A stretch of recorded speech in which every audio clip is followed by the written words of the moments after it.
Shalom,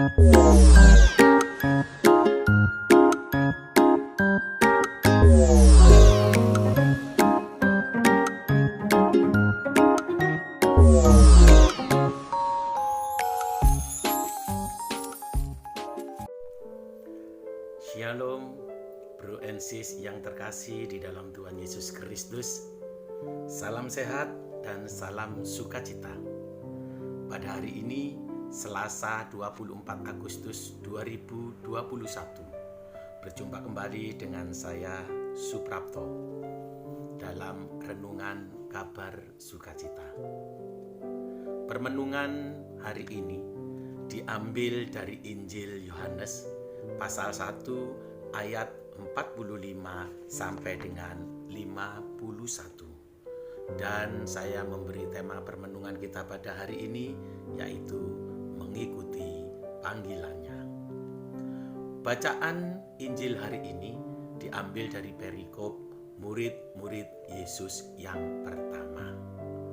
Dalam bacaan Injil hari ini menekankan bagaimana Filipus menyampaikan kabar sukacita itu kepada Natanael agar Natanael mau menanggapi dan mengikuti Yesus seperti Filipus yang lebih dahulu dipanggil oleh Tuhan Yesus sendiri untuk mengikutinya.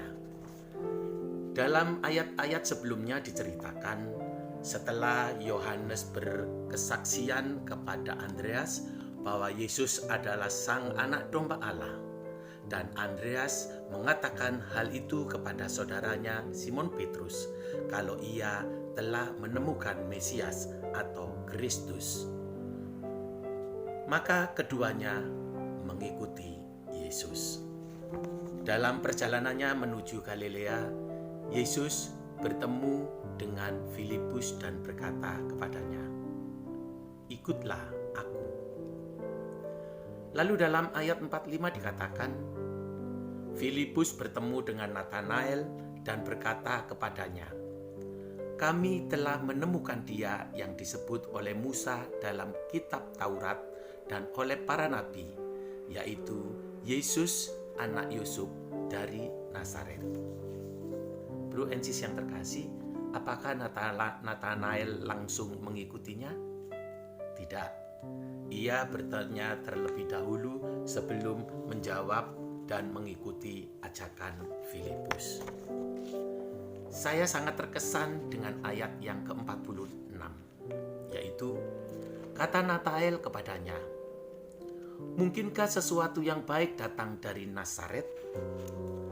Pertanyaan itu bukan berarti Natanael tidak percaya sama Tuhan Yesus, tetapi hanya untuk meyakinkan diri apakah tawaran itu benar-benar mempunyai nilai tambah dalam kehidupannya sebelum ia menjawab tawaran itu dengan mantap.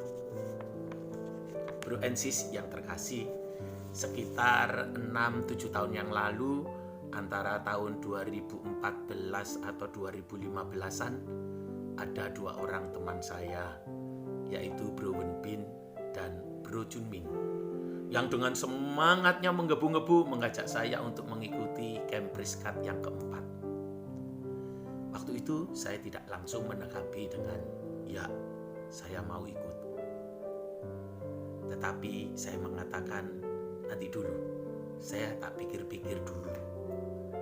Dalam hati saya mengatakan, apa iya sih saya masih perlu untuk mengikuti camp pria sejati itu? Bukannya selama ini saya sudah bertobat. Setelah mengikuti retret awal atau seminar hidup baru dalam roh di Tumpang Malang, dan sudah mengikuti pelayanan di Persekutuan Doa Karismatik Katolik. Bahkan saya merasa kehidupan rohani saya baik-baik saja. Pertanyaan saya waktu itu sama seperti apa yang ditanyakan Natanael kepada Filipus. Tetapi karena kegigihan teman saya berdua itu, maka saya memutuskan untuk mengikuti camp pria sejati angkatan yang keempat di Keuskupan Purwokerto. Dan saya baru mengerti mengapa kedua teman saya itu begitu bersemangat mengajak saya untuk mengikuti camp. Karena mereka berdua sudah mengalami di camp sebelumnya, di camp angkatan ketiga. Dan mereka berdua mendapatkan sukacita yang luar biasa. Dan mereka berdua ingin membagikan berkat sukacita itu kepada saya.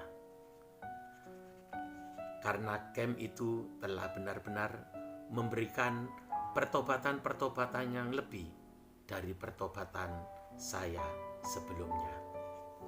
Sehingga akhirnya saya juga melakukan hal yang sama. Setelah mengikuti camp Pria Sejati yang keempat, saya melakukan hal yang sama seperti Bro Ben Bin dan Bro Junmin untuk membagi berkat itu, menyampaikan kabar suka itu, mengajak teman-teman untuk bisa ikut camp Pria Sejati di angkatan berikutnya. Bro and Sis yang terkasih, Filipus adalah murid yang dipanggil langsung oleh Tuhan Yesus untuk mengikuti Tuhan Yesus sebagai berkat. Dan berkat itu dibagikan kepada Natanael sebelum dibagikan kepada yang lainnya. Sekarang yang menjadi pertanyaannya sebagai refleksi kita pada hari ini. Setelah kita menanggapi panggilannya dan sudah menerima begitu banyak berkat, apakah kita mau berbagi berkat yang kita terima kepada saudara-saudara kita yang lain? Atau cuma berhenti pada diri kita sendiri? Marilah kita berdoa. Dalam nama Bapa dan Putra dan Roh Kudus. Amin. Bapa yang Maha Baik, terima kasih atas firman-Mu pada hari ini. Ampuni kami ya Bapa kalau selama ini kami belum berbagi berkat kepada sesama kami. Bimbing dan bantu kami ya Yesus, supaya kami Engkau mampukan seperti Filipus untuk berbagi berkat dengan menyampaikan kabar sukacita-Mu kepada setiap orang yang kami jumpai. Amin. Kemuliaan kepada Bapa dan Putra dan Roh Kudus, seperti pada permulaan, sekarang, selalu, dan sepanjang segala abad. Amin. Dalam nama Bapa dan Putra dan Roh Kudus. Amin. Bro and Sis yang terkasih, terima kasih. Salam sukacita, berkat dalam.